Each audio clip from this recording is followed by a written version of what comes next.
बोलिए प्रेम से श्री सद्गुरु महाराज की जय।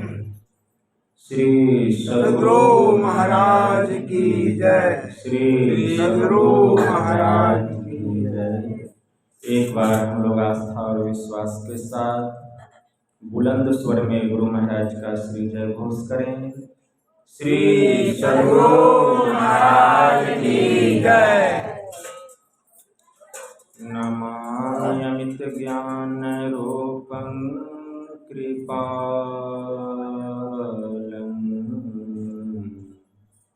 अगम बोधदाता सुबुद्धिनिधि विशालम् क्षमाशील यति धीर गंभीर ज्ञानम् धर्मकील गृहधीर समधीर ध्यानम् जगत त्राणकारी अघारी उदारम् भगत प्राण रूपं दया गुण अपारम् नमो सतगुरुं ज्ञान दाता सुस्वामी नमामि नमामि नमामि नमामि नमामि नमामि नमामि नमामि। महाराज सद्गुरु है राजन को राजा है जिनकी कृपा से सर्व काजा भने में सोई परम गुरु नमामि नमामि नमामि नमामि नमामि नमामि नमामि नमामि नमामि। श्री सद्गुरु महाराज की जय। अव्यक्त रूप में परमाराध्य संत सद्गुरु महाराज के पावन कमल चरणों में बारंबार नमन। आदरणीय सत्संग प्रेमी गुरुजनों, भक्तिमती माताओं एवं धर्मशिला बहनों, आप लोगों को सर्वविदित हो चुका है कि यह संतमत सत्संग का आयोजन नंदनी के जन्म दिवस के उपलक्ष्य में और कुछ घर में विघ्न बाधाएं उत्पन्न हो गई थी, उस विघ्न बाधाओं से छुटकारा पाने के उपलक्ष्य में घर परिवार के समस्त लोगों ने मिलजुल कर यह संत मत सत्संग का आयोजन किए हैं। इस संत मत सत्संग के द्वारा ज्ञान योग युक्त एकमात्र ईश्वर भक्ति का संदेश दिया जाता है, उपदेश दिया जाता है। प्रत्येक प्राणी मात्र को बोध कराया जाता है कि ज्ञान क्या है, योग क्या है, भक्ति क्या है, जीव क्या है, माया क्या है, ब्रह्म क्या है।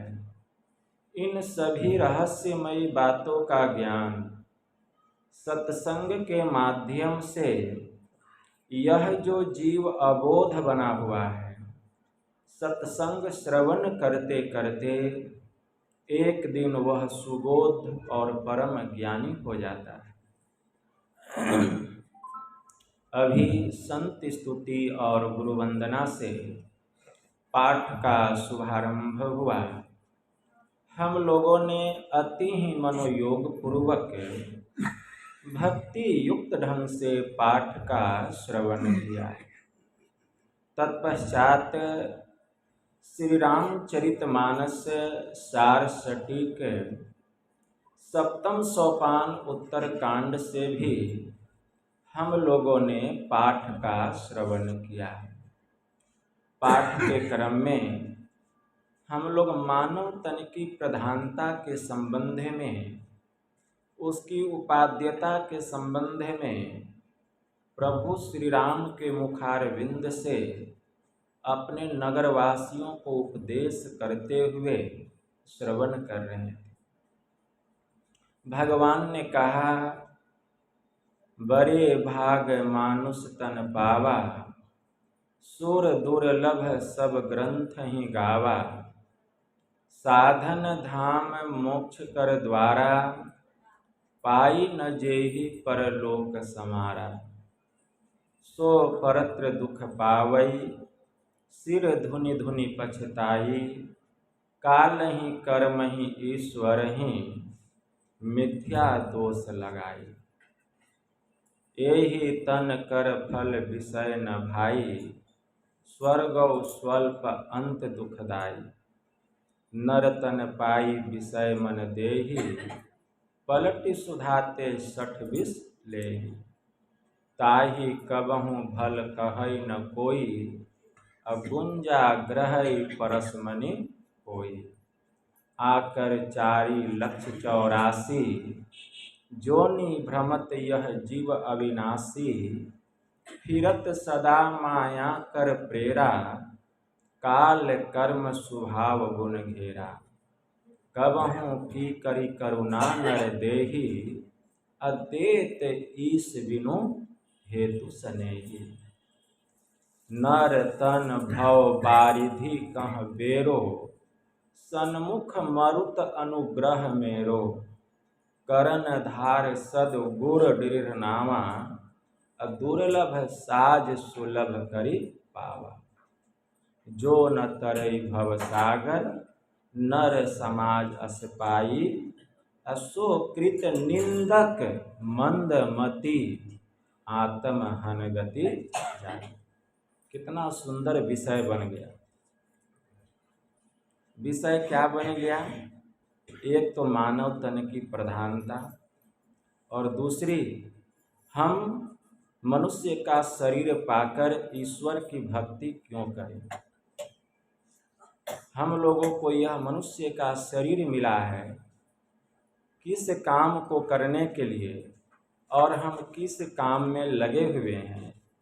भगवान श्री राम अपने उपदेश के माध्यम से नगरवासियों को माध्यम बनाकर संसार के समस्त प्राणियों को यह उपदेश कर रहे हैं।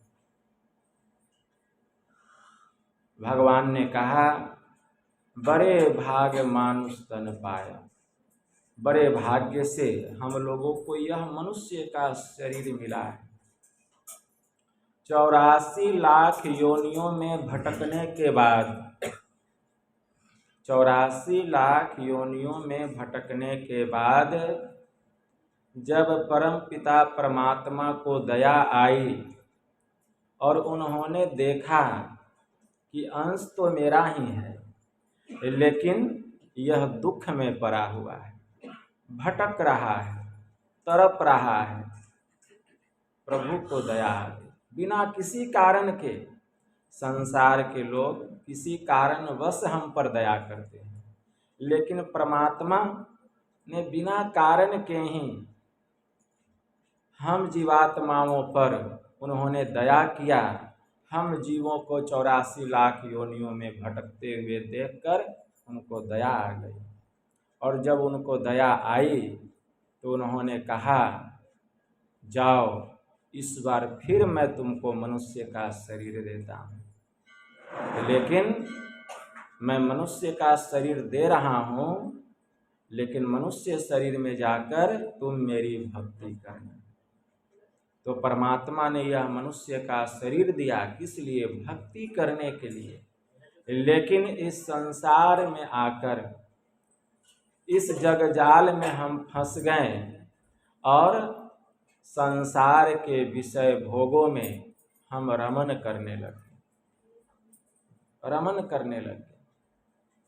रूप, रस, गंध, स्पर्श और शब्द, ये 5 विषय हैं और ये पांचों विषय प्रबल है। और इन 5 विषयों को ग्रहण करने के लिए हमारे पास में 5 ज्ञान इंद्रियां हैं। 5 ज्ञान इंद्रियां। विषय तो प्रबल है लेकिन हमारी ज्ञान इंद्रियां जो है यह निर्बल है। इंद्रियों में इतनी शक्ति नहीं कि यह विषय का पूरा भोग कर सके। जब तक इंद्रियों में शक्ति है, हमारा मन इंद्रियों का संग करके विषय का भोग करता है। रूप का, रस का, गंध का, स्पर्श का और शब्द का। रूप को ग्रहण करने के लिए हमारे पास ज्ञान इंद्रियों में श्रेष्ठ ज्ञान इंद्रियां नेत्र है। अगर कोई पूछ दे कि रूप किसे कहते हैं, तो हमारे परमाराध्य ने कहा नेत्र से जो ग्रहण हो वही रूप है। आँख से जो ग्रहण हो उसी को रूप कहते हैं। कोई पूछ दे कि शब्द किसे कहते हैं, तो कान से जो ग्रहण हो उसी को शब्द कहते हैं। कोई पूछ दे गंध किसे कहते हैं, तो नासिका से जो ग्रहण हो उसी को तो गंध कहते हैं। कोई पूछ दे स्वाद किसे कहते हैं, तो जिह्वा से जो ग्रहण हो उसी को स्वाद कहते हैं। कोई पूछ दे स्पर्श किसे कहते हैं, तो चमड़ा से जो ग्रहण हो उसी को स्पर्श कहते हैं। तो इन 5 ज्ञान इंद्रियों के द्वारा हम लोग 5 विषयों को ग्रहण करते हैं। 5 विषयों को ग्रहण करते हैं, लेकिन इंद्रियों के द्वारा विषयों को कब तक हम ग्रहण करते हैं? जब तक कि हमारे शरीर में शक्ति है।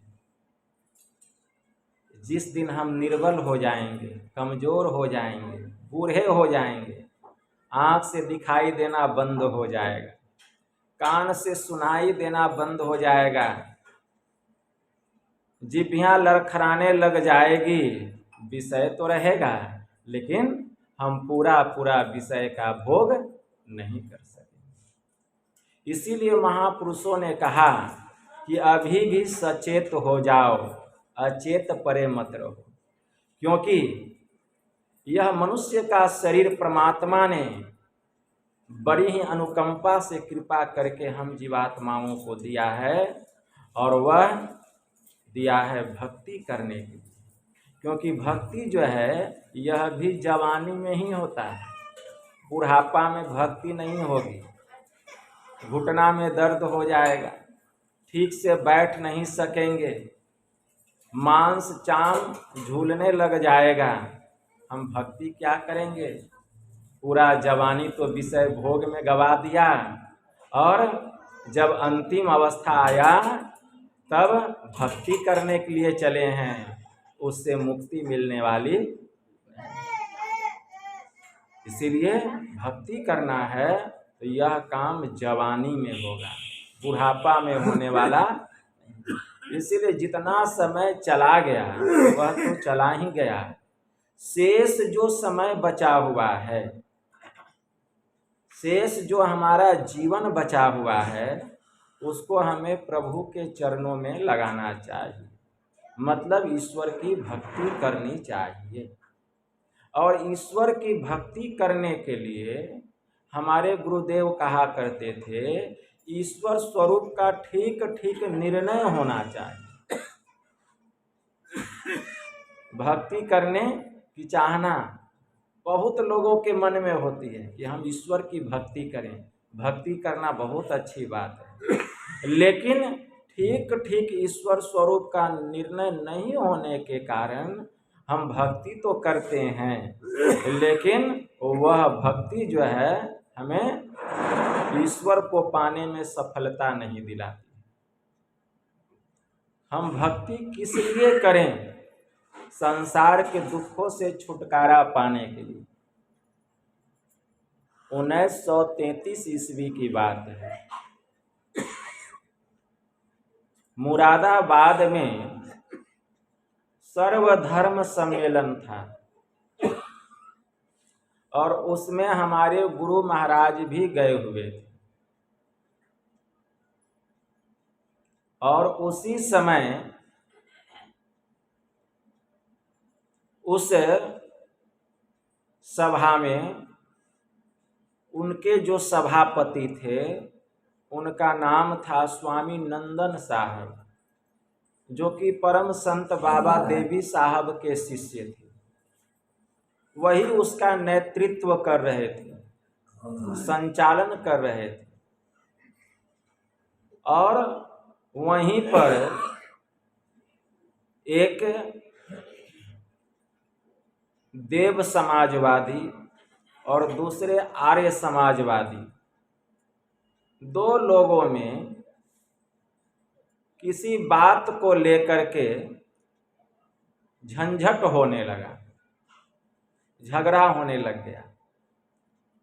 आर्य समाजवादी कहते थे कि अगर कोई यह कहता है कि ईश्वर नहीं है तो इस बात को हम मानने वाले नहीं।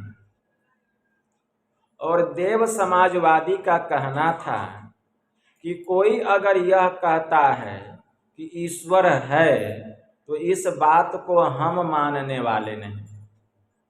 इसी बात को लेकर के दोनों में इतना विवाद बढ़ गया, इतना विवाद बढ़ गया कि सभापति जो थे नंदन साहब, जो कि संचालन कर रहे थे, उन दोनों का विवाद दूर करने के लिए महर्षि में ही परमहंस जी महाराज के पास आए और उन्होंने कर जोड़ करके कहा कि हुजूर, आप ही प्रवचन के माध्यम से कुछ ऐसी बात कहिए कि इन दोनों में जो विवाद हो रहा है यह विवाद समाप्त हो जाए, दूर हो जाए। उस समय वहाँ पर गुरु महाराज का जो महामंडित प्रवचन हुआ था वह इस प्रकार था। गुरु महाराज कहने की कृपा किए, अगर कोई यह कहते हैं कि ईश्वर नहीं है तो उनको ऐसा कहने से ईश्वर कहीं भाग नहीं जाएंगे, और कोई यह कहते हैं कि ईश्वर है तो वे ईश्वर को दिखला नहीं सकते। बड़े गौर से सब लोग गुरु महाराज के प्रवचन को सुन रहे थे। पुनः गुरु महाराज कहने की कृपा किए, ईश्वर है कि नहीं है, कुछ देर के लिए इस बात को एक तरफ रख दिया जाए और पहले आप यह कहिए कि आप चाहते क्या हैं, सुख चाहते हैं या कि दुख चाहते हैं।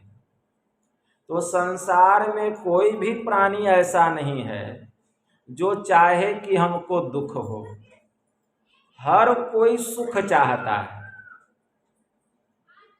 लेकिन हम विचार करें, आप लोगों से अगर पूछा जाए कि आप सुखी हैं या कि दुखी हैं, तो हर कोई यही कहेंगे कि हम दुखी हैं, क्योंकि हर किसी को किसी न किसी प्रकार का दुख लगा हुआ है। तो इस दुख से छुटकारा पाने के लिए क्या कोई उपाय है? कि इस दुख से छुटकारा मिल जाए, जो हम सब दुखी हैं, तो बस एक ही उपाय है, और उस उपाय को सुनकर यह सबको मानना पड़ जाएगा कि ईश्वर है। और वह उपाय क्या है? आवागमन सम दुख दूजा, है नहीं जग में कोई, इसके निवारण के लिए प्रभु भक्ति करनी चाहिए। अगर प्रभु नहीं तो फिर भक्ति क्यों? तो अगर हम दुखों से छुटकारा पाना चाहते हैं, तो दुख से छुटकारा पाने का एक ही मात्र उपाय है, वह है ईश्वर की भक्ति। तो बात यहाँ साबित हो गई कि ईश्वर है, ईश्वर है। दूसरी बात कि हम कौन हैं, मैं कौन हूं, क्योंकि ईश्वर की भक्ति करने के पहले हमें जानना पड़ेगा कि मैं कौन, क्योंकि भक्ति करने वाला कौन? मैं। ईश्वर की भक्ति करने वाला कौन? मैं। तो पहले यह भी जानना जरूरी है कि मैं कौन हूं। जो ईश्वर की भक्ति करेगा वह कौन है? ईश्वर की भक्ति करने वाला। तो पहले जानना पड़ेगा कि मैं कौन हूं। हम कहते हैं कि यह हाथ मेरी है, मतलब मैं हाथ नहीं हूं। हम कहते हैं कि यह आंख मेरी है, मतलब मैं आंख नहीं हूं। हम कहते हैं यह शरीर मेरा है, मतलब मैं शरीर नहीं हूं। मैं कौन हूं? मैं इस शरीर के भीतर में रहता हूं, मैं इस शरीर के भीतर में रहता हूं। और मैं कौन हूं? तो गोस्वामी जी ने मानस में लिखा, मैं हूं ईश्वर अंश, जीव अविनाशी, अचेतन अमल, सहज सुख राशि, माया बस सब भयों गुसाई, अब बंधे उकीर मरकट की नाई। मैं कौन हूं? तो गोस्वामी जी ने इसका स्पष्ट उत्तर दिया है। मैं हूं ईश्वर का अंश, जीवात्मा। जिस तरह से ईश्वर का किसी काल में नाश नहीं होता, वैसे ही इस आत्मा का भी किसी काल में नाश नहीं होता। चेतन अमल, यह जो चेतन आत्मा है, यह चेतन आत्मा जिस दिन मल रहित हो जाएगी, सहज सुख राशि, यह सुख के धाम में चली जाएगी। फिर जीवन में कभी इस जीव को दुख का मुख देखना नहीं पड़ेगा। दुख क्यों? इस चेतन आत्मा के ऊपर में, इस जीवात्मा के ऊपर में आवरण है, माया का आवरण, माया का आवरण। और जिसने इस जीव पर से माया का आवरण उतार लिया, वह इस संसार में रहते हुए सुखी है, और संसार को छोड़कर जहां गया वहां भी सुखी है।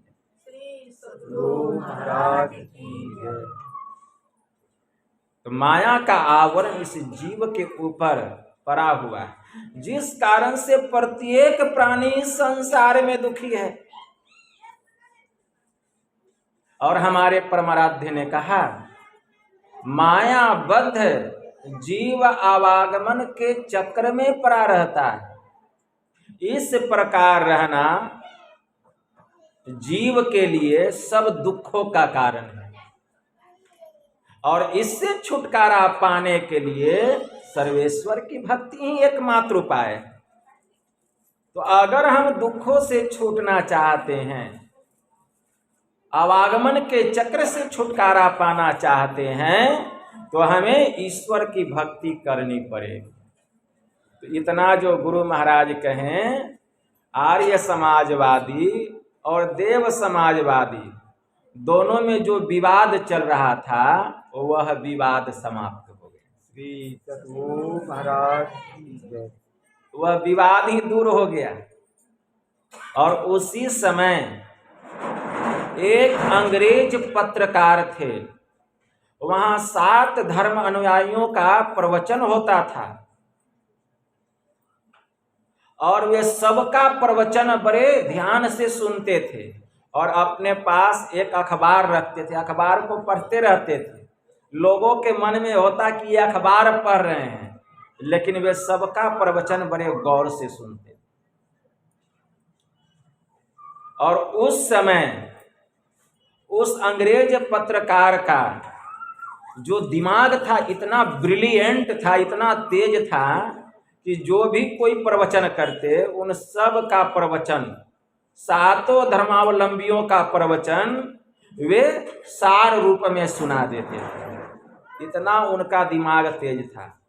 उस समय ब्रिटेन की सरकार ने उनके दिमाग को, मस्तिष्क को 1 लाख रुपए में खरीद लिया, इसलिए कि जब इनका शरीर छूटेगा तो इनके दिमाग का रिसर्च किया जाएगा, इलाज किया जाएगा, जांच किया जाएगा इसमें क्या खूबी है।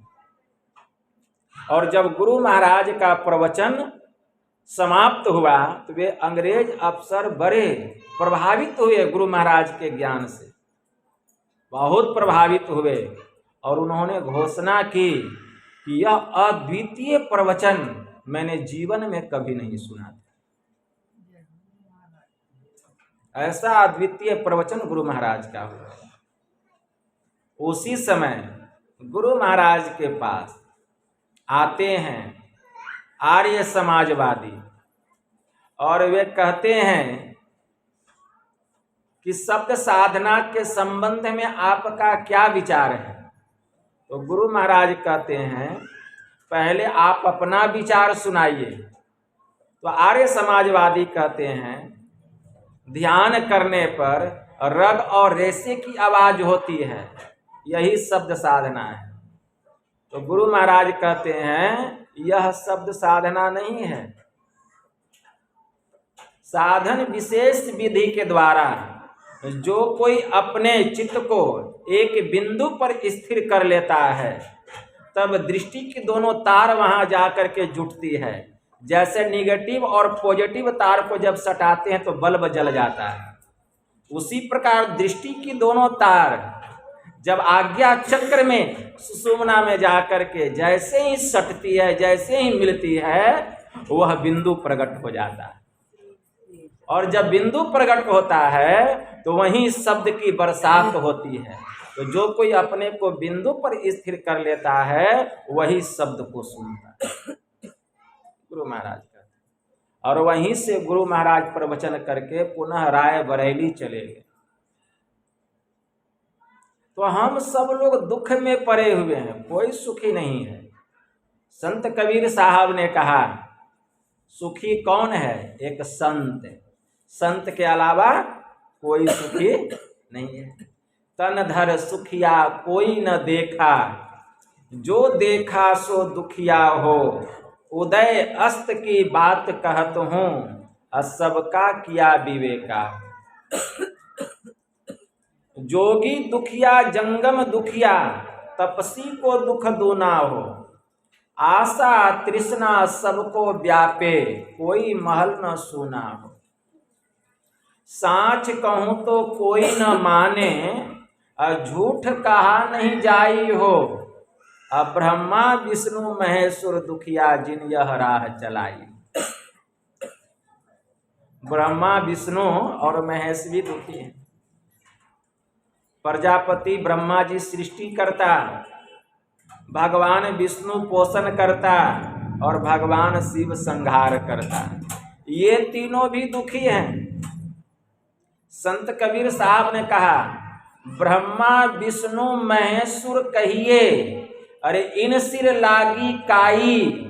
इनके भरोसे मत कोई रहिए, इन्हों मुक्ति न पाई। इनको जब मुक्ति नहीं मिला तो ये हमें मुक्ति कहाँ से दिलाएंगे? गोस्वामी जी ने भी लिखा है श्री रामचरितमानस में, अगर कोई मुक्ति दिला सकता है इस संसार में तो एक संत सदगुरु, एक संत सदगुरु। और मुक्ति पाने के लिए हमें एक ईश्वर की भक्ति करनी पड़ेगी, एक राम की भक्ति करनी पड़ेगी। लेकिन जानना पड़ेगा कि राम कौन, यह भी तो जानना पड़ेगा। हम लोग बस यही कहते हैं त्रेता युग में प्रभु श्री राम का अवतार हुआ, सूर्य वंश में महाराज दशरथ के कुल में। तो क्या उसके पहले राम नहीं थे? उसके पहले भी राम थे। तो वे कौन राम थे और ये कौन राम है? संत कबीर साहब के पास कुछ तार्किक लोग जो तर्क वितर्क बहुत ज्यादा करते हैं, तर्क वितर्क, तो कुछ लोग संत कबीर साहब के पास पहुंचे और संत कबीर साहब से आके पूछते हैं, बाबा आप किस राम के नाम की माला जपते हैं? तो बाबा कहते हैं, क्या और भी राम है जी? कहें कि हाँ बाबा बहुत सारे राम हैं, लेकिन आप किस राम के नाम की माला जपते हैं? तो कौन कौन राम है?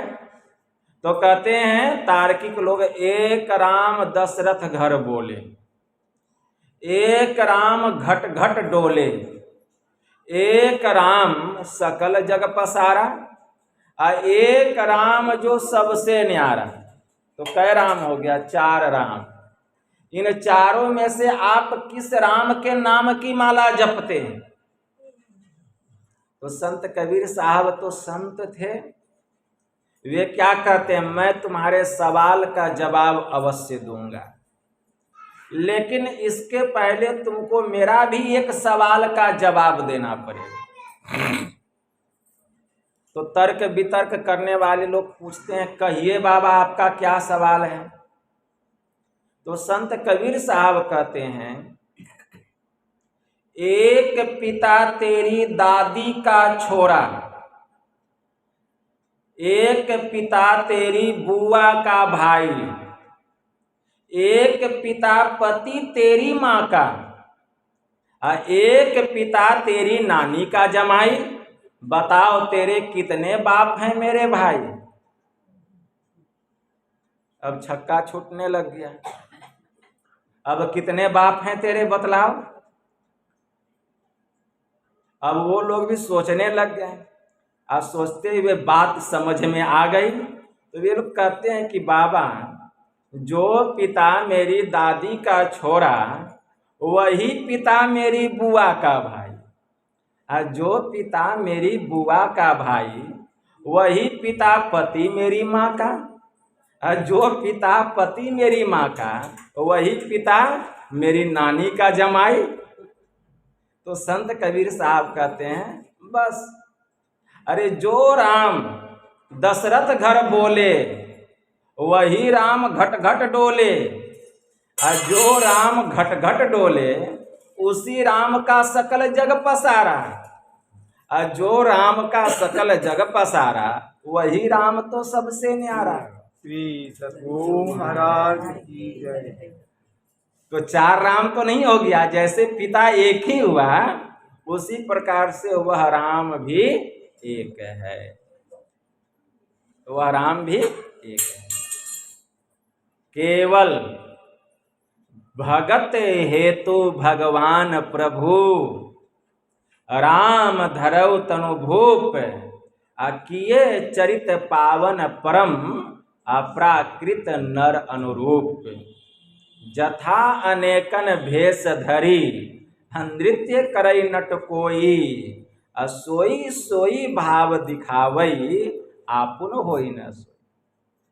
जैसी जैसी हम चाहना करते हैं तो हम परमात्मा के दास हैं, भक्त हैं, तो परमात्मा जो है वैसा वैसा बन करके हमको दिखा देते हैं। जैसे कोई बहुरूपिया होता है, नट होता है, जैसा जैसा डायरेक्टर कहता है, प्रोड्यूसर कहता है, वैसा वैसा बन के दिखा देता है। वह व्यक्ति एक है, लेकिन कभी चोर बन गया, कभी जोकर बन गया, कभी साधु बन गया, कभी भगवान भी बन गया, लेकिन व्यक्ति तो है एक ही। लेकिन वही वह नहीं हो गया। क्या वह चोर हो गया, वह डाकू हो गया? नहीं, वह तो जो है वही है।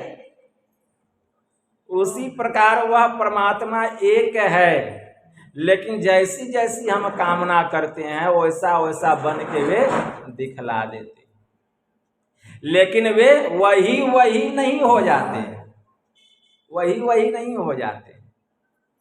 वह परमात्मा एक ही एक है, वही राम जो सर्वव्यापक राम है। वे अपने अंश मात्र से अपनी भक्तों की चाहना की पूर्ति के लिए उसको वैसा बन करके दिखा देते हैं या उसके यहाँ अवतार लेते हैं, लेकिन इससे वह जो सर्वव्यापक तत्व है, वह जो परमात्मा है, इसका मतलब यह नहीं कि उससे वह अलग हो गए, उससे वे हीन हो गए, उनकी सत्ता समाप्त हो गई। जैसे पानी का अंश उसी का रूपांतर रूप है, पानी का पाला है, ओला है, लेकिन पाला और ओला कितना भी बन जाए, बना तो पानी से ही, पाला और ओला पानी से ही बना, लेकिन कितना भी पाला और ओला बन जाए, क्या पानी का अभाव हो जाएगा? कभी पानी का अभाव नहीं होगा, लेकिन पाला और ओला पानी का ही अंश है। पाला और ओला फिर अपने अस्तित्व को मिटा करके जो रूप धारण किए हैं, फिर वह अपने अंशी में ही जाकर के मिल जाता है। उसी प्रकार वे परमात्मा राम समुद्र के समान हैं, उनका अंश रूप पाला ओला मतलब सगुण रूप, ठीक है ना। इस संसार में आते हैं, अपना काम करते हैं, फिर यह सगुण रूप का अस्तित्व मिटा देते हैं और अपने अंशी में जाके समा जाते हैं। बस यही बात है।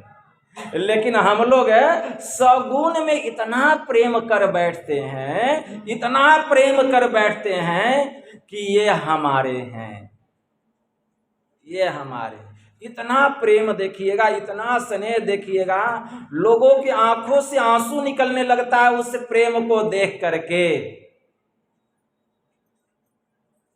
अरे वह तो सगुण रूप है, सगुण रूप से हम कितना भी प्रेम कर लें, लेकिन हमारी भक्ति पूर्ण होने वाली नहीं है, मुक्ति की प्राप्ति होने वाली।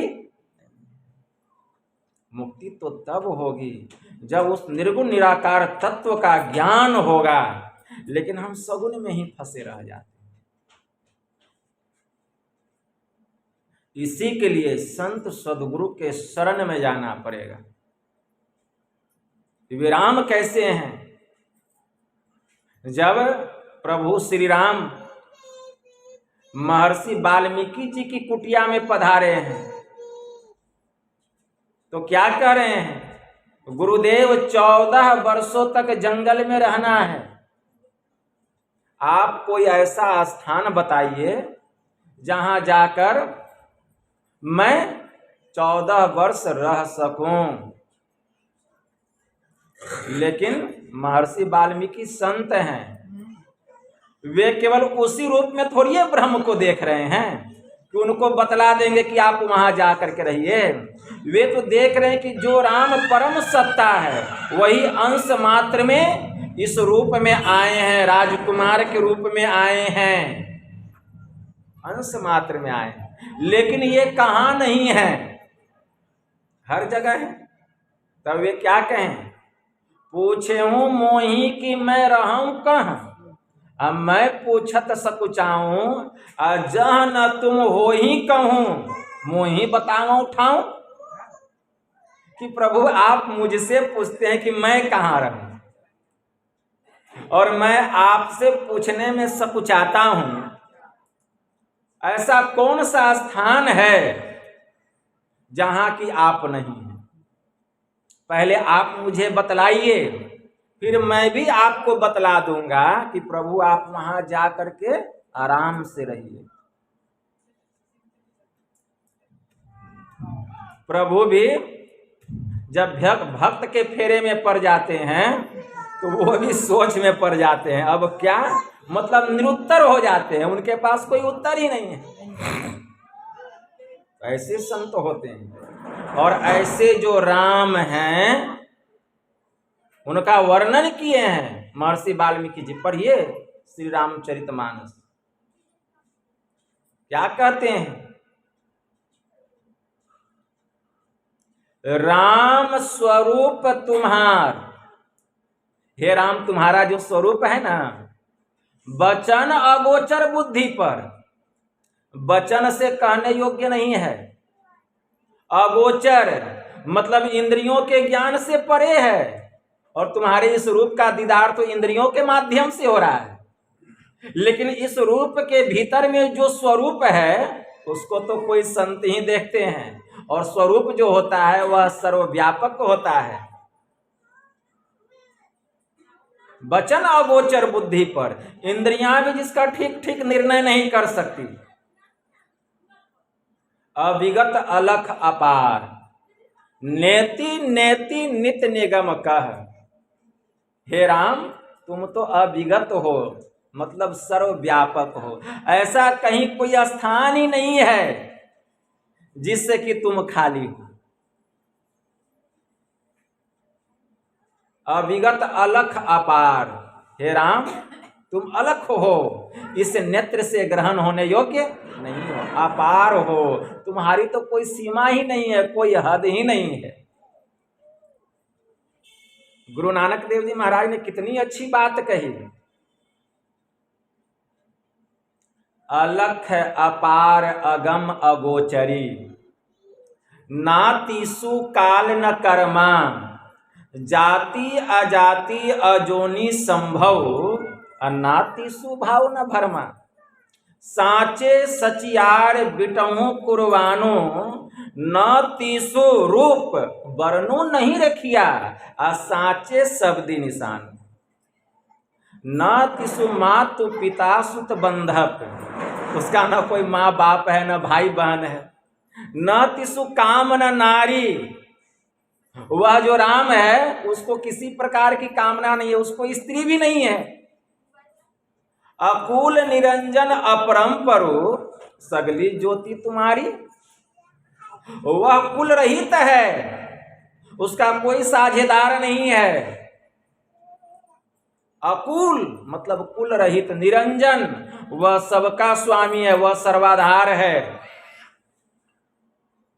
अपरंपरु वह अपरंपार है, उसकी कोई सीमा नहीं है। सगली ज्योति तुम्हारी, और सबके घट घट में उसी का प्रकाश हो रहा है। सगली ज्योति तुम्हारी, घटी घटी अंतरी ब्रह्म लुकाइया, घटी घटी ज्योति सवाई, वज्र कपाट मुक्ते गुरमति निर्भय तारी लाई। मतलब घटी घटी अंतरी ब्रह्म लुकाइया, वह परमात्मा सबके घट घट में छिपा हुआ है। ऐसा कोई घट नहीं है जिससे कि वह खाली हो। विचार कीजिए, लेकिन आज तक क्या हमने उसको देखा, उस राम को?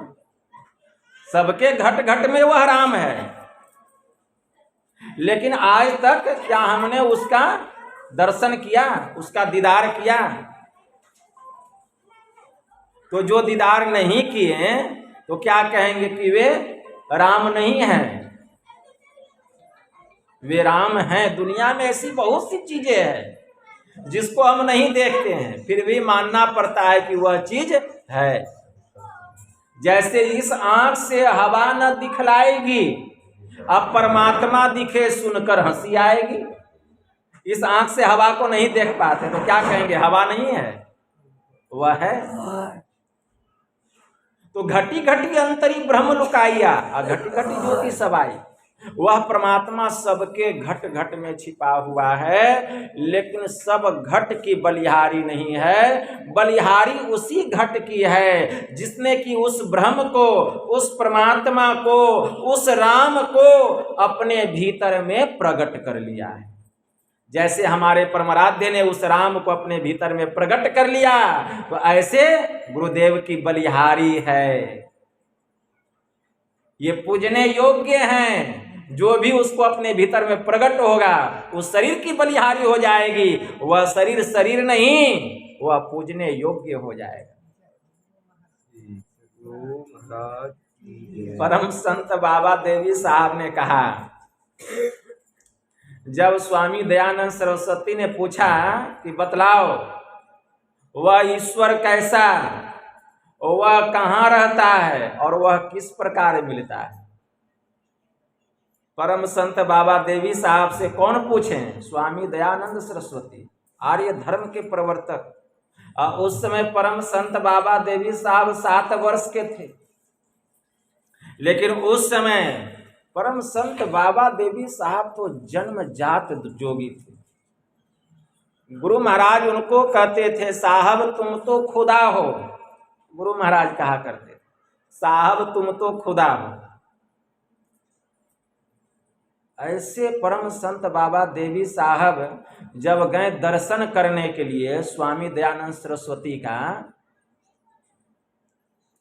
और अपने साथ में अपनी जन्म कुंडली लेकर के गए थे, जब प्रणाम करते हैं तो स्वामी दयानंद सरस्वती, वह कांख में दबी हुई कुंडली थी परम संत बाबा देवी साहब के कांख में, और दोनों हाथ जोड़ के स्वामी जी का चरण स्पर्श करते हैं। और स्वामी जी वह कुंडली खींच लेते हैं, कहते हैं पहले यह बतलाओ यह क्या है। तो परम संत बाबा देवी साहब ने कहा, स्वामी जी यह मेरी जन्म कुंडली है, आप इसको देख करके बतलाइए कि मेरा सब ग्रह गोचर ठीक है ना। वहीं पर स्वामी दयानंद सरस्वती प्रश्न करते हैं, पहले बतलाओ तुम किसको मानते हो। तो परम संत बाबा देवी साहब ने कहा, स्वामी जी मेरा विश्वास एक सर्वेश्वर पर है, मैं एक ईश्वर को मानता हूं।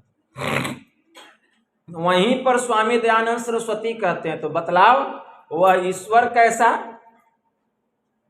वह कहाँ रहता है और वह किस प्रकार मिलता है। छोटे थे, बालक थे, कहते हैं स्वामी जी वह ईश्वर सबसे बड़ा है और सबसे सूक्ष्म होने के कारण सबके घट घट में वह रहता है, और तत्वज्ञ गुरु के द्वारा वह जाना जाता है। तत्वदर्शी गुरु के द्वारा वह जाना जाता है। इतना छोटा बालक और कितना कम शब्द में वह जवाब दे दिया तीनों सवाल का। और उन्होंने यह भजन कह करके सुनाया। उस समय वे भजन रच दिए थे परम संत बाबा देवी साहब। सुनाते हैं, हमारा मालिक सबके माही सब में है और सबते न्यारा ऐसा अद्भुत साईं। जो गुरु मिले तो भेद बतावे अब बिनु गुरु दर्श न पाई। जब सच्चे और पक्के संत सदगुरु मिल जाते हैं तो वही उसका रहस्य बतलाते हैं उस परमात्मा को पाने का। बिना गुरु के उस परमात्मा को कोई नहीं जान सकता है। बिनु गुरु दर्श न पाई। कहते सबते बड़ा छोट सब ही ते आ घट घट रहा समाई। वह परमात्मा सबसे बड़ा है और सबसे सूक्ष्म होने के कारण सबके घट घट में रहता है। सब घट में रहता है लेकिन सब घट की बलिहारी नहीं है। सब घट की बलिहारी नहीं है। सब शरीर में परमात्मा है लेकिन सब शरीर पूजने योग्य नहीं है। शरीर तो बहुत लोगों को मिला है मनुष्य का, लेकिन वह मांसो खाता है, मछलियों खाता है, अंडों खाता है, दारू तारी शराब नाना प्रकार के नशीली वस्तुओं का सेवन करता है। तो उसके घट में भी तो परमात्मा है लेकिन वह शरीर पूजने योग्य नहीं है। तो कौन सा शरीर पूजने योग्य है? तो परम संत बाबा देवी साहब ने कहा, जा घट प्रगट होए दर से ता घट की बलि बलि जाए। जिसने संत सदगुरु से सदयुक्ति जान करके साधन विशेष विधि के द्वारा योगिक क्रिया के द्वारा जिस महापुरुष ने उस परमात्मा को अपने इस शरीर के भीतर में प्रकट कर लिया है, दीदार कर लिया है, साक्षात्कार कर लिया है, वही शरीर पूजने योग्य है। तो जा घट प्रगट होए दर से ता घट की बलि बलि जाई। रूप रंग आकार न बाके, फिर क्या कहते हैं, वह परमात्मा ऐसा है जिसका कोई न रंग है, न रूप है, न आकार है, न प्रकार है। रूप रंग आकार न वाके, अब वेद नेति कर गाई। अब वेद कहता है जिसका इति नहीं वह परमात्मा अनंत है। देवी कस कस वाही बखाने, कहन सुनन में नाही। वह न तो कहने में आने वाला है और न ही वह सुनने में आने वाला है। न तो कह करके उस परमात्मा को कोई जान सकता है और न कोई खूब सत्संग सुन करके ही उसको जान सकता है। कितना भी बड़ा प्रवक्ता हो जाए, खूब कहने से उस परमात्मा का ज्ञान नहीं होता है। और कितना भी श्रोता खूब सुनने वाला कोई हो जाए, लेकिन सुन करके उसको ग्रहण नहीं कर सकता है, परमात्मा को नहीं जान सकता है। तो फिर कहा क्यों जाता है और सुना क्यों जाता है? तो संत कबीर साहब ने कहा, कहत सुनत सुख उपजे। कहने और सुनने में जीव को सुकून मिलता है, आनंद आता है, और हमारी जो चेतना है यह जागृत होती है कि मैं भी उस परमात्मा को अपने भीतर में साधना करके, भक्ति करके उसको प्राप्त करूंगा। इसीलिए कहा जाता है और लोग सुनते हैं, लेकिन इससे वह ग्रहण होने योग्य नहीं है। तब ग्रहण कैसे होता है? जब इससे ग्रहण होने योग्य नहीं है तो फिर वह ग्रहण कैसे होता है? तो उपनिषद में एक मंत्र आया है, कठोपनिषद में। यम ने नचिकेता से कहा, यम ने नचिकेता से कहा, नायमात्मा प्रवचनेन लभ्यो न मेधया न बहुना श्रुतेन यमे वैस वृणुते तेन लभ्य ऐस आत्मा विवृणुते तनुम स्वाम। यह जो आत्मा है नाना प्रकार के वेदाध्ययन के द्वारा ग्रहण होने योग्य नहीं है।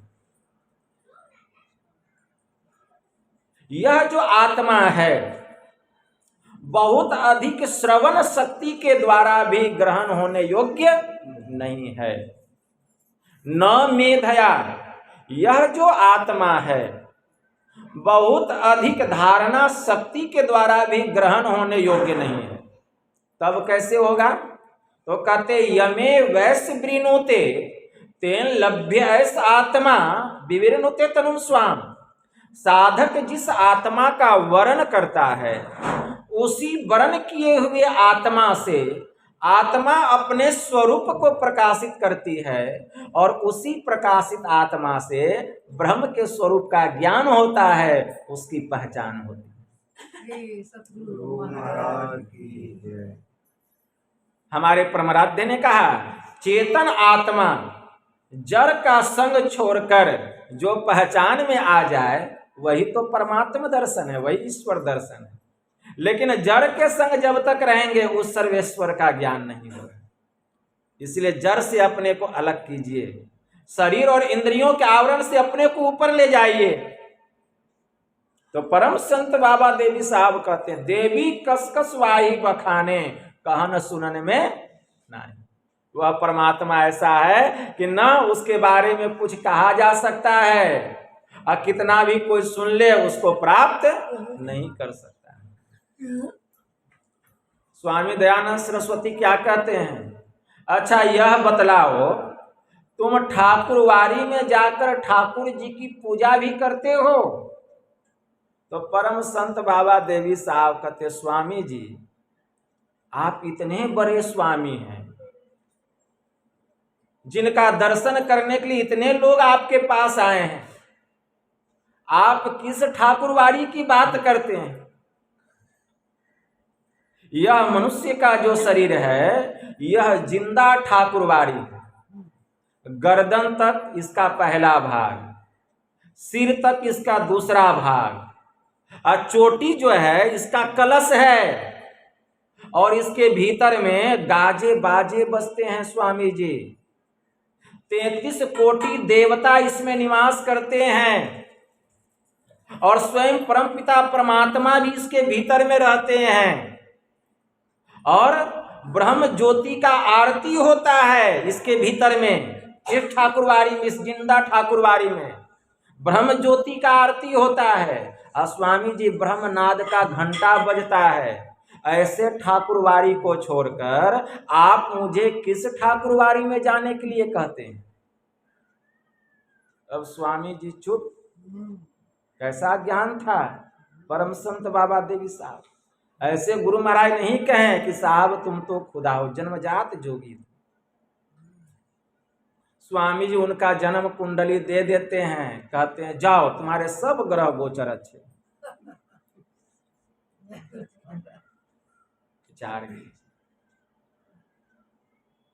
तो गुरु नानक देव जी महाराज कहते घटी घटी अंतरी ब्रह्म लुकाइया, घटी घटी ज्योति सबाई। अब वज्र कपाट मतलब सबके घट घट में वह परमात्मा है, सबके घट घट में उसका नूर भरपूर हो रहा है, भरपूर हो रहा है। घटी घटी ज्योति सबाई। लेकिन वज्र कपाट मुक्ते गुरमति निर्भय तारी लाए। लेकिन यह जो वज्र कपाट है जिसके कारण से न जीव को अपना ज्ञान हो रहा है, न प्रभु की पहचान हो रही है, और इस संसार में भटक रहा है, इसको मुक्ति नहीं मिल रही है उसी वज्र कपाट के कारण। वज्र कपाट मुक्ते गुरमति निर्भय तारी लाई।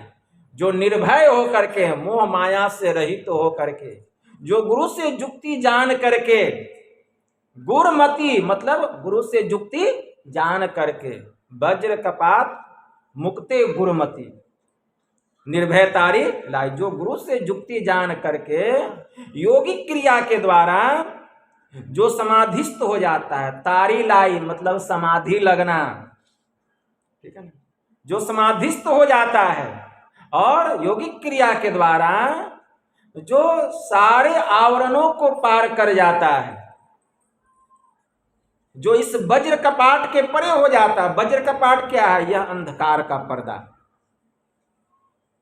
संत कबीर साहब ने कहा गगन मंडल के बीच में तहमा झलके नूर, निगुरा महल न पावई, अब पहुंचेगा कोई सूर। वाका पर्दा खोली के सन्मुख ले दीदार, बाल स्नेही साइया आदि अंत का यार। नैनों की करी कोठरी, अब पुतली पलंग बिछाए, अब पलकों की चितडारी के पिया को लिया रिझाए। कबीर कमल प्रकाशिया उगा निर्मल सूर्य, रैन अंधेरी मिट गई बाजत अनहद तूर। कबीरा मन निर्मल भया जैसे गंगा नीर, अब पीछे पीछे हरि फिरे कहे कबीर कबीर। संत कबीर साहब ने कहा, हमारे गुरुदेव ने कहा, गुरु खोलिए वज्र कपाट अंधेरी सन्मुख की, काया दुर्ग दुखद बंदी खाना, जले अग्नि या में दुख की। जब तक इस अंधकार में रहेंगे काम क्रोध लोभ मोह मद मात्सर्य षड विकारों की अग्नि जलती रहेगी। आग लगी आकाश में, चुई चुई गिरे अंगार, जो न होते संत जगत में जल जाता संसार। इस संसार में काम क्रोध लोभ मोह मद मात्सर्य षड विकारों कि आग से यह पूरा विश्व जल रहा है। अगर संत इस संसार में नहीं होते तो फिर यह संसार ही जल जाता, मुक्ति किसको मिलती। इसीलिए गुरु नानक देव जी महाराज कहते हैं वज्र कपाट मुक्ते गुरमति निर्भय तारी लाई। जंत उपाई कालू सृजंता, बस गति जुबती सबाई, सतगुरु सेवी पदार्थ पावही, अछूट ही शब्द कमाई। गुरु नानक देव जी महाराज ने कहा जंत उपाय कालू सृजंता, बस गति जुबती सबाई, मतलब जिस उपाय से जिस क्रिया से उस सृजनहार का दीदार होता है, उसका साक्षात्कार होता है, बस गति जुबती सबाई, वह जुबती, वह ज्ञान संत सदगुरु बतलाते हैं। और ध्यान करते करते, साधना करते करते जब साधक की सूरत सार शब्द में, सतनाम में लग जाती है, ब्रह्मनाद में लग जाती है, सतगुरु सेवी पदार्थ पावही, मतलब सतगुरु की सेवा करते करते वह परमात्मा रूपी पदार्थ, परमात्मा रूपी हीरा उसको मिलता है। कैसे? तो सतगुरु सेवी पदार्थ पावही, छूटा ही शब्द कमाई, मतलब परिश्रम करते करते जब साधक की सूरत सार शब्द में लगती है तो वही जीव मुक्ति को प्राप्त कर लेता है। फिर कहते हैं सूचे भारे साचू समावे, बिरले सूचाचारी, तंते कौ परम तंतु मिलाइया, नानक सरने तुम्हारी। वह जीव परम पवित्र हो जाता है, पाक साफ हो जाता है। चिदानंदमय देह तुम्हारी, विगत विकार जान अधिकारी। वही अधिकार प्राप्त करता है उस परमात्मा को जानने का, उसको पाने का, उसको अधिकार प्राप्त हो जाता है।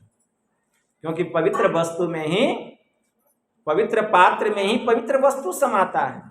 जिस दिन यह आत्मा परम पवित्र हो जाएगी, सभी प्रकार के मल से रहित हो जाएगी, आवरणों से रहित हो जाएगी, तो वह जो परम पवित्र परमात्मा है उसमें जाकर के यह मिल जाएगी। यही बात महर्षि वाल्मीकि जी प्रभु श्री राम को कह रहे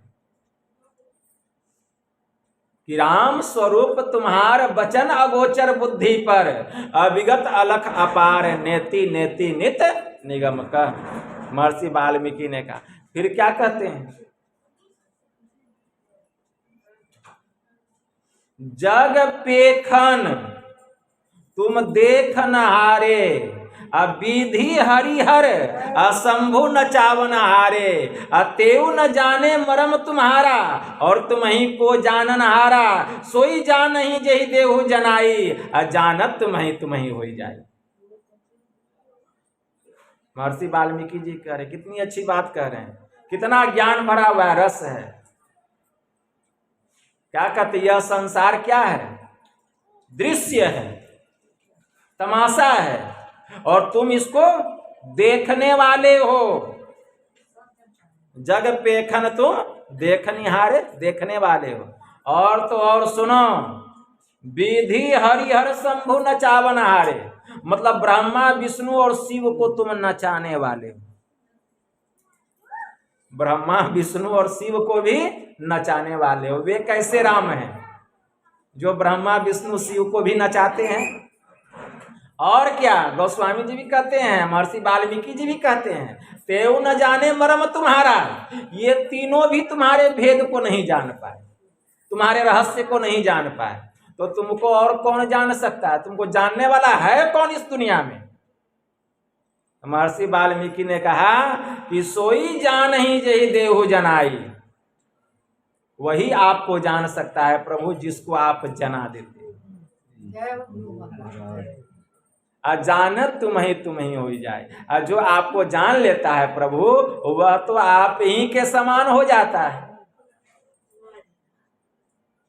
फिर उसमें और आप में कोई अंतर ही नहीं रह जाता। तो ऐसे वे राम है, जिस राम की हमें भक्ति करनी है, ऐसे वे ईश्वर हैं, ऐसे वे परमात्मा हैं। यही बात भगवान श्री राम अपने नगरवासियों को कह रहे हैं। सब बात इस विषय में आ गया। करण धार सद गुरु डिर नामा, दुर्लभ साज सुलभ करि पावा, नर तन भव बारिधि कह वेरो, सन्मुख मरुत अनुग्रह मेरो। कि हे मेरे नगरवासियों, यह मनुष्य का शरीर नौका है, नाव है, और परमात्मा की कृपा यह अनुकूल हवा है, जिस हवा में तुम लोग सांस ले रहे हो। और इस नाव के मल्लाह केवट कर्णधार संत सदगुरु हैं, जो तुम लोग को सहज में ही प्राप्त है। इसीलिए क्या करो? तो भगवान ने कहा, साधन धाम मोक्ष कर द्वारा, पाई न जेहि परलोक समारे। ये सब जो तुम लोगों को सुलभ हुआ है, यह मनुष्य का शरीर रूपी नाव, परमात्मा की कृपा रूपी अनुकूल हवा और संत सदगुरु रूपी मल्लाह। तो क्या करो, साधन करो, भजन करो, ध्यान करो, क्योंकि इस शरीर के भीतर में एक द्वार है, वह द्वार किसी और दूसरे शरीर के भीतर में नहीं है। इसलिए यह शरीर बरभागी है और उसी द्वार का नाम है मोक्ष का द्वार, उसी द्वार का नाम है हरि का द्वार। उस द्वार में प्रवेश करो, क्योंकि सब चीज तो मिला हुआ है, गुरु भी मिले हैं, जुक्ति भी बतला दिए हैं, मनुष्य का शरीर भी मिल गया है और परमात्मा की कृपा रूपी हवा भी मिल रही है, जो कि सत्संग में हम बैठे हैं। यही तो परमात्मा की कृपा है जो हम सत्संग में बैठे हैं। तो इतना दुर्लभ चीज हम लोगों को सुलभ हो रहा है, कौन ऐसा होगा जो कि सुलभ होगा? इस भारत की जनसंख्या कितनी होगी, कितने लोग हैं जिनको ये तीनों चीज सुलभ है? और जिनको सुलभ हो गया है और सुलभ हो करके जो उस द्वार में प्रवेश करने के लिए अभ्यास नहीं करता है, प्रयास नहीं करता है, तो वही कृतज्ञ है, वही नीच बुद्धि का है, वही सठ है, वही अपराधी है, उसी को आत्महत्या का पाप लगता है। जो न तरई भवसागर नर समाज अस पाई, सो कृत निंदक मंदमती आत्म हनगति जाय। 1 घंटा से ऊपर हो गया, हमको पता भी नहीं चला। तो इतना सुंदर चेतावनी देते हैं कि इतना सुंदर साज समान पा करके जो परमात्मा की भक्ति नहीं करता है, जो संसार रूपी सागर से पार होने की ईश्वर की भक्ति नहीं करता है, वह कृतज्ञ है, वह नीच बुद्धि का है, उसे आत्महत्या का बहुत बड़ा भारी पाप लगता है। इसीलिए हम कृतज्ञ नहीं बने, मतलब परमात्मा के किए हुए उपकार को हम माने। जो परमात्मा के किए हुए उपकार को नहीं मानता है वही कृतज्ञ है, वही नीच बुद्धि का है।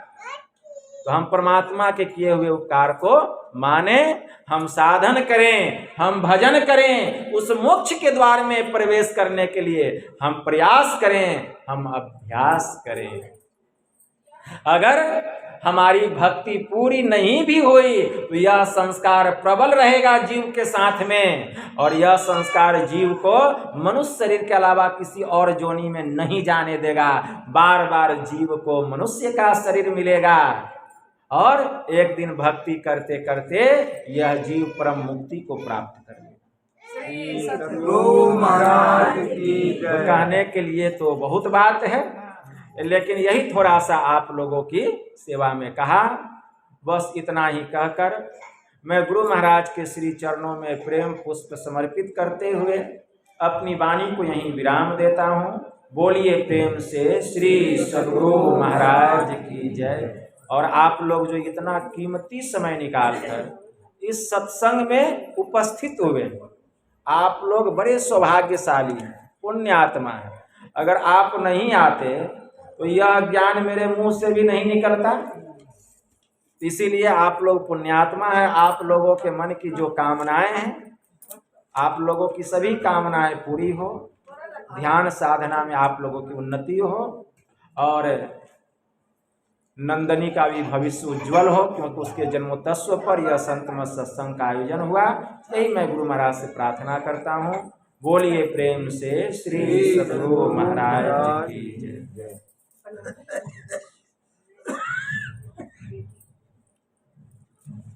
वाह, प्रणाम करो, ऐसे मुंह पटक के जाओ, दीदी बुला के लाओ। वो कहिया चाची जन्मदिन पे हो यार।